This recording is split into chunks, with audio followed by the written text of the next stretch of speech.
ನೋಡಿ, ಸರ್ಕಾರ ಅಂದ್ರೆ ಕಾಂಗ್ರೆಸ್ ಸರ್ಕಾರ ಅಥವಾ ಅಧಿಕಾರ ವಹಿಸಿಕೊಂಡ ಮೊದಲ ದಿನದಲ್ಲೂ ಕೂಡ ಈ ಅಧಿಕಾರ ಹಂಚಿಕೆ ನೆಕ್ಸ್ಟ್ ಸಿಎಂ ಜಟಾಪಟಿ ಅಥವಾ ಸಮರ ಜೋರಾಗ್ತಾನೆ ಇದೆಯಲ್ಲ. ಅದೀಗ ಅದು ಕಂಟಿನ್ಯೂ ಆಗ್ತಾ ಇದೆ. ಯತೀಂದ್ರ ಸಿದ್ದರಾಮಯ್ಯ ಅವರು ಕೊಟ್ಟಂತಹ ಸ್ಟೇಟ್ಮೆಂಟ್ ಇಂದ ಸಿಎಂ ಸಿದ್ದರಾಮಯ್ಯ ರಿಟೈರ್ಡ್ ಆದ್ರೆ ಮುಂದಿನ ಸಿಎಂ ಯಾರು ಅನ್ನೋ ಚರ್ಚೆ. ಜಾರಕಿಹೊಳಿಗ, ಕನಕಪುರ ಬಂಡೆಗ ಆಸ್ಥಾನ ತೀವ್ರ ಸಂಚಲನ ಸೃಷ್ಟಿ ಮಾಡ್ತಾ ಇದೆ ಸಿಎಂ ಪುತ್ರ ಯತೀಂದ್ರ ಸಿದ್ದರಾಮಯ್ಯ ಅವರ ಸ್ಟೇಟ್ಮೆಂಟ್. ಅವ್ರು ಹೇಳಿದ್ದೇನು, ತಮ್ಮ ತಂದೆ ರಾಜಕೀಯ ಜೀವನದ ಅಂತಿಮ ಹಂತದಲ್ಲಿದ್ದಾರೆ. ಹಾಗಾದ್ರೆ ಸಿದ್ದರಾಮಯ್ಯನವರು ರಿಟೈರ್ಡ್ ಆಗೋದು ಗ್ಯಾರಂಟಿನಾ? ಪವರ್ ಫೈಟ್ ಮಧ್ಯೆ ಯತೀಂದ್ರ ಹೇಳಿಕೆಯ ಕೋಲಾಹಲ ಸೃಷ್ಟಿಯಾಗ್ತಾ ಇರೋದು. ಅವ್ರು ಹೇಳಿದ್ದು ರಾಜಕೀಯದ ಕೊನೆ ಹಂತದಲ್ಲಿದ್ದಾರೆ ಅಂತ ಸಿದ್ದರಾಮಯ್ಯನವರು, ಅಂದ್ರೆ ರಿಟೈರ್ಡ್ ಆಗ್ತಾರೆ ಅಂತ. ಆಯ್ತು, ಸಿದ್ದರಾಮಯ್ಯನವರು ರಿಟೈರ್ಡ್ ಆಗ್ತಾರೆ. ಅದು ಯಾವಾಗ? 2028 ಎಲೆಕ್ಷನ್ ಬರುತ್ತಲ್ಲ, ಆ ಸಂದರ್ಭದಲ್ಲಿ. ಈ ಅವಧಿಯಲ್ಲಿ 5 ವರ್ಷ ನಾನೇ ಸಿಎಂ ಅಂತ ಸಿದ್ದರಾಮಯ್ಯನವರು ಕ್ಲಿಯರ್ ಕಟ್ ಆಗಿ ಹೇಳಿಬಿಟ್ಟಿದ್ದಾರೆ. ಅದಕ್ಕಿನ್ನೂ 2.5 ವರ್ಷ ಬಾಕಿ ಉಳ್ಕೊಂಡಿದೆ 5 ವರ್ಷ ಕಂಪ್ಲೀಟ್ ಆಗೋದಕ್ಕೆ. ಈ ಬೆನ್ನಲ್ಲೇ ಮುಂದಿನ ಸಿಎಂ ಬಗ್ಗೆ ಚರ್ಚೆ ಆಗ್ತಾ ಇರೋದು. ಮತ್ತೊಂದು ಕಡೆ ನವೆಂಬರ್ ಕ್ರಾಂತಿಯ ಕಿಡಿ ಹೊತ್ತಿಸ್ತಾ ಇದ್ದಾರೆ ಸಿಎಂ ಪುತ್ರ ಅನ್ನೋದು. ಯಾಕಂದ್ರೆ ಈಗ ಆಲ್ರೆಡಿ ಸಿಎಂ ಗಾದಿ ಮೇಲೆ ಸಿಎಂ ಡಿ ಕೆ ಶಿವಕುಮಾರ್ ಅವರು ಕಣ್ಣಿಟ್ಟಿದ್ದಾರೆ. ನವೆಂಬರ್ ಕ್ರಾಂತಿಯ ಸುಳಿವು ಕೊಟ್ರ ಹಾಗಾದ್ರೆ MLC ಯತೀಂದ್ರ, ಪರೋಕ್ಷವಾಗಿ ಜಾರಕಿಹೊಳಿಗೆ ನೆಕ್ಸ್ಟ್ ಸಿಎಂ ಅಂತ ಯತೀಂದ್ರ ಅವರು ಹೇಳ್ತಾ ಇದ್ದಾರೆ. ಆ ಹೇಳಿಕೆ ನಾಯಕತ್ವ ಬದಲಾವಣೆಯ ಊಹಾಪೋಹಕ್ಕೆ ಎಡೆ ಮಾಡಿಕೊಡ್ತಾ ಇದೆ. ಇನ್ನಷ್ಟು ತಂದೆ ಪರಂಪರೆಯನ್ನು ಮುಂದುವರಿಸೋಕೆ ಸತೀಶ್ ಸಂಭಾವ್ಯ ಉತ್ತರಾಧಿಕಾರಿ, ಹಿಂಗೆ ಪರೋಕ್ಷವಾಗಿ ಜಾರಕಿಹೊಳಿಗೆ ನೆಕ್ಸ್ಟ್ ಸಿಎಂ ಅಂತ ಯತೀಂದ್ರ ಸಿದ್ದರಾಮಯ್ಯನವರು ಹೇಳಿದ್ದು. ನೆಕ್ಸ್ಟ್ ಮತ್ತೊಂದು ಕಡೆ ಸಿಎಂ ಪಟ್ಟದ ಪ್ರಬಲ ಆಕಾಂಕ್ಷಿಯಾಗಿರೋದು ಯಾರು? ಡಿ ಕೆ ಶಿವಕುಮಾರ್ ಅವರು. ಅದೆಲ್ಲರಿಗೂ ಗೊತ್ತಿದೆ. ನೆನೆಯಷ್ಟೇ ಮಂತ್ರಾಲಯ ರಾಯರ ಮಠಕ್ಕೆ ಭೇಟಿಯನ್ನ ಕೊಟ್ಟು ಪಂಚಮುಖಿ ದೇಗುಲದಲ್ಲಿ ಪೂಜೆ ಮಾಡಿಸಿದ್ರು. ಮನೋವಾಂಚಲ್ಯ ಸಿದ್ಧಿ ಅರ್ಚನೆಯನ್ನ ಮಾಡಿಸಿದ್ರು. ಹಾಗಾದ್ರೆ ಡಿ ಕೆ ಪಟ್ಟಾಭಿಷೇಕಕ್ಕೆ ಫಲ ಕೊಡುತ್ತಾ? ಯತೀಂದ್ರ ಹೇಳಿಕೆಗೆ ತೀಕ್ಷ್ಣವಾಗಿಯೇ ರಿಯಾಕ್ಟ್ ಮಾಡಿದ್ರು ಡಿ ಕೆ. ಏನಂದ್ರು ಅವರು? ನೀವು ಅವರನ್ನೇ ಕೇಳಬೇಕು, ನಾನೇನು ಹೇಳಕ್ಕಾಗತ್ತೆ, ಹೀಗಂತಂದ್ರು ಡಿ ಕೆ ಶಿವಕುಮಾರ್.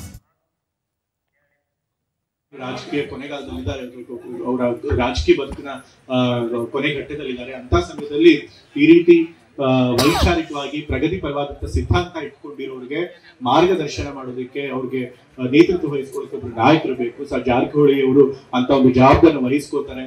ಕಾಂಗ್ರೆಸ್ ಪಕ್ಷದ ಸಿದ್ಧಾಂತ ನಂಬಿಕೆ ಇಟ್ಕೊಂಡಿರುವಂತ ಎಲ್ಲ ರಾಜಕಾರಣಿಗಳಿಗೆ, ಯುವ ನಾಯಕರಿಗೆ ಅವ್ರ ಮಾದರಿಯಾಗಿ ಮುನ್ನಡೆಸ್ತಾರೆ ಅನ್ನೋ ಒಂದು ನಂಬಿಕೆ ನನಗಿದೆ. ಸೊ ಹಾಗಾಗಿ ಈ ರೀತಿ ಒಂದು ತತ್ವಬದ್ಧತೆ ಇರುವಂತಹ ನಾಯಕ ಸಿಗೋದು ಬಹಳ ಕಷ್ಟ. ಅಂತ ಕೆಲಸನ ಜಾರಕಿಹೊಳಿ ಮಾಡ್ತಿದ್ದಾರೆ.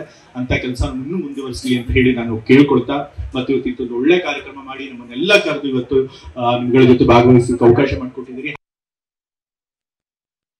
ಅವರಿಗೆ ಅನ್ನುವಂತ ಮಾತನ್ನು ಹೇಳಿದರೆ, ಅಂದ್ರೆ ಅವ್ರು ಮೊದಲು ನಿಂತ್ಕೊಂಡು ಇವರೇ ಸಿಎಂ ಕ್ಯಾಂಡಿಡೇಟ್ ಅಂತ ಮಾತಾಡಿದ್ದಾರೆ. ಅವ್ರ ಹತ್ರ ಕೇಳಿ, ಅವ್ರು ಏನ್ ಹೇಳಿದಾರೆ ನೀವು ಅವ್ರು ಕೇಳಬೇಕು, ನನಗೆ ಕೇಳೋದಿಲ್ಲ. ಜಾರಕಿಹೊಳಿ ಇದ್ದಾರೆ ಇದೆ ಅವರಿಗೆ ಅನ್ನುವಂತ ಮಾತನ್ನು ಹೇಳಿದರೆ, ಅಂದ್ರೆ ಅವ್ರು ಮೊದಲು ನಿಂತ್ಕೊಂಡು ಇವರೇ ಸಿಎಂ ಕ್ಯಾಂಡಿಡೇಟ್ ಅಂತ ಮಾತಾಡಿದ್ದಾರೆ. ಅವ್ರ ಹತ್ರ ಕೇಳಿ, ಅವ್ರು ಏನ್ ಹೇಳಿದಾರೆ ನೀವು ಅವ್ರು ಕೇಳಬೇಕು, ನನಗೆ ಕೇಳೋದಿಲ್ಲ.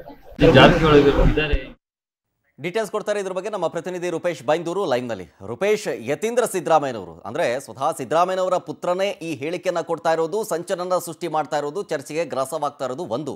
ಮತ್ತೊಂದು ಕಡೆ ಈ ಹಂತದಲ್ಲಿ ಈ ಒಂದು ವಿಚಾರವನ್ನ ಪ್ರಸ್ತಾಪ ಮಾಡೋದು ಬೇಕಾಗಿತ್ತಾ ಅಂತ. ನಿಜ ಶರತ್, ಯಾಕಂತ ಹೇಳಿದ್ರೆ ಒಂದು ಕಾರ್ಯಕ್ರಮದಲ್ಲಿ ಸಿಎಂ ಪುತ್ರ ಯತೀಂದ್ರ ಸಿದ್ದರಾಮಯ್ಯ ಅವರು ಒಂದು ಮಾತನ್ನು ಹೇಳಿದ್ದಾರೆ. ಸಿಎಂ ಸಿದ್ದರಾಮಯ್ಯವರು ರಾಜಕೀಯದ ಅಂತ್ಯಕಾಲದಲ್ಲಿದ್ದಾರೆ ಅಂತ ಹೇಳಿದ್ದಾರೆ. ಈ ಮೂಲಕವಾಗಿ ಸಿಎಂ ಸಿದ್ದರಾಮಯ್ಯ ರಿಟೈರ್ಡ್ ಆಗ್ತಾರೆ, ಸಿಎಂ ಸಿದ್ದರಾಮಯ್ಯ ಅಧಿಕಾರ ಹಂಚಿಕೆ ಮಾಡ್ತಾರೆ, ಸಿಎಂ ಸಿದ್ದರಾಮಯ್ಯನವರು ಮುಂದಿನ ಚುನಾವಣೆಯಲ್ಲಿ ಸ್ಪರ್ಧಿಸೋದಿಲ್ಲ, ಈ ರೀತಿ ಚರ್ಚೆ ಇದೆಯಲ್ಲ, ಇದಕ್ಕೆ ಸಿಎಂ ಪುತ್ರನೇ ಅಧಿಕೃತವಾಗಿ ಬ್ರೇಕ್ ಆಗೋದು ಕಾಣ್ತಾ ಇದೆ.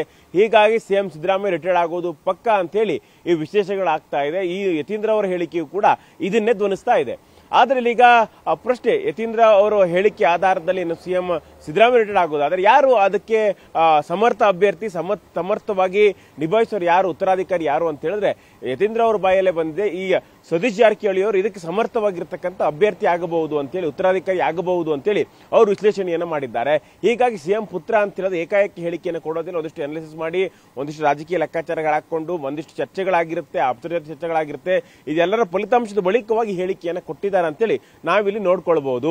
ಹೀಗಾಗಿ ಸತೀಶ್ ಜಾರಕಿಹೊಳಿ ಮುಂದಿನ ಉತ್ತರಾಧಿಕಾರಿ ಆಗಬಹುದು ಅಂತ ಹೇಳೋದ್ರ ಮೂಲಕವಾಗಿ ಸಿಎಂ ಸಿದ್ದರಾಮಯ್ಯ ಅಧಿಕಾರವನ್ನು ಬಿಟ್ಟು ಕೊಟ್ರೆ ಬಿಟ್ಟೇ ಕೊಡ್ತಾರೆ ಅಂತ ಹೇಳಿ ಇಲ್ಲ, ಬಿಟ್ಟರೆ ಕೊಟ್ರೆ ನವೆಂಬರ್ ಕ್ರಾಂತಿ ಆದರೆ ಇಲ್ಲಿ DK ಶಿಗಂತೂ ಅಧಿಕಾರ ಸಿಗೋದಿಲ್ಲ ಅಂತೇಳಿ ಪರೋಕ್ಷವಾಗಿ ಯತೀಂದ್ರ ಸಿದ್ದರಾಮಯ್ಯನವರು ಸಂದೇಶವನ್ನು ರವಾನಿಸಿದಂತೆ ಕಾಣ್ತಾ ಇತ್ತು. ಹೀಗಾಗಿ ಯಾರೆಲ್ಲ ಸಿಎಂ ಆಗ್ತಾರೋ ಅನ್ನೋ ಚರ್ಚೆಗಳಿತ್ತು, ಯಾರೆಲ್ಲ ಆಗಬಹುದು ಅನ್ನೋ ಚರ್ಚೆಗಳಿತ್ತು. ಆ ಚರ್ಚೆ ಬಂದಾಗ ಎಲ್ಲವೂ ಕೂಡ ಮೊದಲ ಸ್ಥಾನದಲ್ಲಿ ನಿಲ್ಲೋದು ಯಾರು ಅಂತ ಹೇಳಿದ್ರೆ DK ಶಿವಕುಮಾರ್ ಪಕ್ಷ ಕಟ್ಟಿದ್ದೇನೆ ಕೂಲಿ ಕೊಡಿ ಅಂತೇಳಿ ಕೇಳ್ತಾ ಇದ್ರು. ಹೀಗಾಗಿ ಈ ಕೂಲಿ ಕೊಡುವ ಸಮಯ ಅಧಿಕಾರ ಹಂಚಿಕೆಯ ಸೂತ್ರದ ಪ್ರಕಾರವಾಗಿ DK ಶಿವಕುಮಾರ್ ಸಿಎಂ ಆಗುವಂತ ಕಾಲ ಹತ್ತಿರ ಬಂತು ಅಂತೇಳಿ ಹೇಳಲಾಗ್ತಾ ಇತ್ತು. ಆದರೆ ಇದೀಗ ಸಿಎಂ ಯತೀಂದ್ರ ಸಿದ್ದರಾಮಯ್ಯನವರು ಹೊಸ ಚರ್ಚೆಯನ್ನು ಹುಟ್ಟಾಕಿದ್ದಾರೆ. ಇದಕ್ಕೆ ಉತ್ತರ ಕೊಡ್ಲಿಕ್ಕೆ ಈಗ ಇಲ್ಲಿ DCM ಕೂಡ ಆಗ್ತಾ ಇಲ್ಲ, DCM ಕೂಡ ಬೇಸರ ಆಗಿದ್ದಾರೆ. ಈ ರೀತಿಯ ಹೇಳಿಕೆಗಳು ಬೇಕಿತ್ತ ಅಂತೇಳಿ ಹೀಗಾಗಿ ಇಲ್ಲಿ ಪರೋಕ್ಷವಾಗಿ ಸತೀಶ್ ಜಾರಕಿಹೊಳಿ ಹೆಸರನ್ನ ಈಗ ಯತೀಂದ್ರ ಸಿದ್ದರಾಮಯ್ಯನವರು ಹೇಳಿರೋದ್ರಿಂದ ಮತ್ತಷ್ಟು ಗೊಂದಲ, ಮತ್ತಷ್ಟು ಆಕ್ರೋಶ DK ಶಿವಕುಮಾರ್ ಅವರಿಗೆ ಆಗ್ತಾ ಇದೆ. ಹೀಗಾಗಿ ಅವರು ನಾನೇನು ಹೇಳಲಿ, ಯಾಕಂದ್ರೆ ಹೇಳಿಕೆಗಳಿಗೆ ಹೇಳಿಕೆ ಕೊಡ್ಲಿಕ್ಕಾಗತ್ತಾ, ಈಗ ಅವ್ರನ್ನೇ ಕೇಳಬೇಕು, ನೀವು ಸ್ಪಷ್ಟನೆಯಾಗಿ ಏನಂತೇಳಿ ಡೀಟೇಲ್ ಆಗಿ ಕೇಳಬೇಕು ಅಂತೇಳಿ ಈ ಕಾರವಾಗಿ DK ಶಿವಕುಮಾರ್ ಹೇಳಿದ್ದಾರೆ. ಈ ಮೂಲಕವಾಗಿ ಎಲ್ಲೋ ಒಂದು ಕಡೆ ರಾಜಕೀಯದಲ್ಲಿ ಮತ್ತೆ ಪುನಃ ಮುಸುಕಿನ ಗುದ್ದಾಟಗಳು ಶುರುವಾಗಿದೆ. ನವೆಂಬರ್ ಕ್ರಾಂತಿ ಹತ್ತಿರ ಬರ್ತಾ ಇದೆ ಅನ್ನೋದಕ್ಕೆ ಇದೆಲ್ಲವೂ ಸಾಕ್ಷಿ ಅಂತೇಳಿ ಹೇಳಬಹುದು. Sharath. Okay, thank you Rupesh ಡೀಟೇಲ್ಸ್ಗಾಗಿ.